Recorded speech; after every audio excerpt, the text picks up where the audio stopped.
नमः। ओम श्री सरस्वती नमः। ओम गुरुवे नमः। जय व्यास जी महाराज, जय श्री सुखदेव जी महाराज। 8वां अध्याय।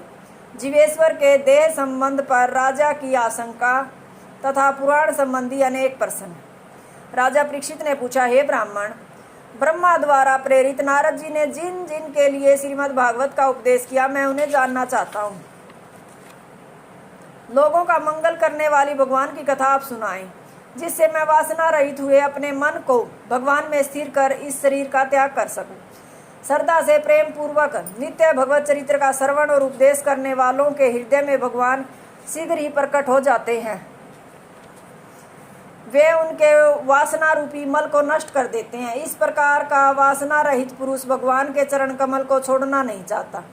उसके राग, द्वेष आदि समस्त कलेश सदा के लिए निवृत्त हो जाते हैं एवं उसे सने सने भगवत तत्व की अनुभूति होने लगती है।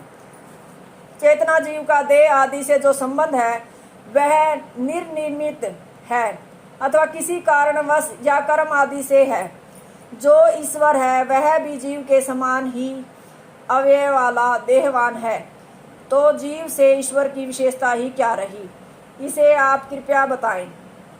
ईश्वर के अवयवों से लोकों की कल्पना और लोकों से ईश्वर के अवयवों की कल्पना होती है, यह कैसे? काल एक ही है, फिर उसमें भूत भविष्य वर्तमान आदि विभाग कैसे? मनुष्य, पितर और देवताओं की आयु का प्रमाण क्या है? कर्मों से प्राप्त स्थान कौन कौन और कितने हैं? भूमि पाताल आदि की उत्पत्ति कैसे हुई? ब्रह्मांड का बाहर और भीतर से प्रमाण क्या है? युग कितने हैं और उनका मान क्या है? सामान्य तथा विशेष धर्म क्या है? प्रलय और महाप्रलय का स्वरूप क्या है? बंध और मोक्ष क्या है?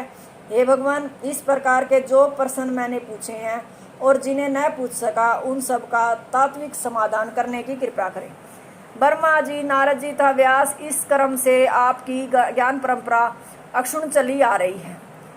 अतः आप इन सब विषयों के पूर्ण ज्ञाता हैं। अनशन तथा श्रृंगी के शाप से भी मुझे व्याकुलता नहीं है, क्योंकि मैं आपके श्रीमुख से भगवत कथा रूपी अमृत का पान कर रहा हूँ। सूत जी कहते हैं, सौनक राजा के इन प्रश्नों को सुनकर सुखदेव जी बड़े प्रसन्न हुए और श्रीमद् भागवत से इन सब प्रश्नों का उत्तर देने के लिए वे उद्यत हुए।